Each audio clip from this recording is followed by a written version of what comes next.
Alpha.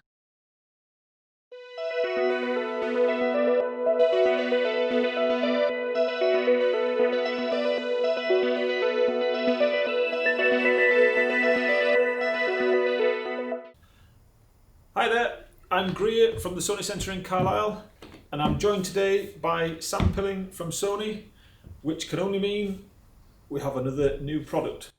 Yes, a new lens.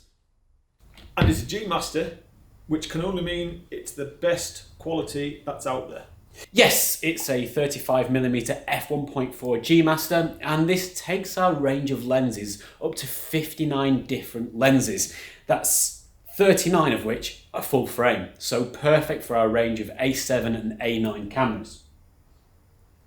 And it feels really lightweight. I was expecting, compared with the Zeiss of the previous f1.4, which was actually very heavy and it did feel quite cumbersome on the camera, this feels really lightweight and very well balanced. Yeah, the Zeiss is a beautiful lens, and the Zeiss lens will continue, but this is nearly 100 grams lighter, and it's also far more compact. In fact, if I take the 24mm G Master, which is a lens that has won a huge number of awards for its optical quality, but also really well received because it was lightweight and compact, if you compare the two, you'll find they're actually very similar.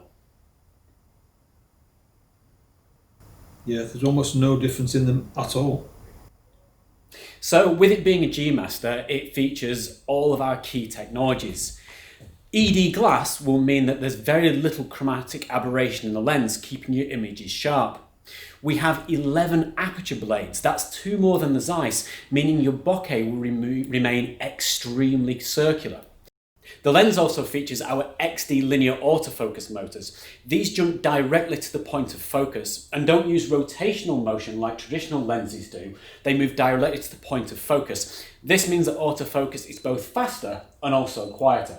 You'll also find 2 of our XA lenses, or extreme aspherical lenses. These are lenses that are smoothed down to 0.01 microns. Extremely smooth lenses mean both fantastic resolution, but also better bokeh. Imperfect lenses give you onion ring style bokeh. With extreme aspherical lenses, they're so smooth, your bokeh is going to be beautiful. It really does snap into focus so quickly. It's a fantastic piece of kit, and of course it's lightweight and compact, which makes it suited to the wide range of full frame cameras. Well, I think this is going to be a must-have for quite a lot of people to have in their kit bag. When's it going to be available so we can start the pre-orders? We expect the first stock round about the start of February. So, time to do a pre-order? Absolutely. Click on the pre-order button now, or give us a call and we can sort you out with one of the new 35mm G Masters. Cheers, Greer. Thanks, Sam.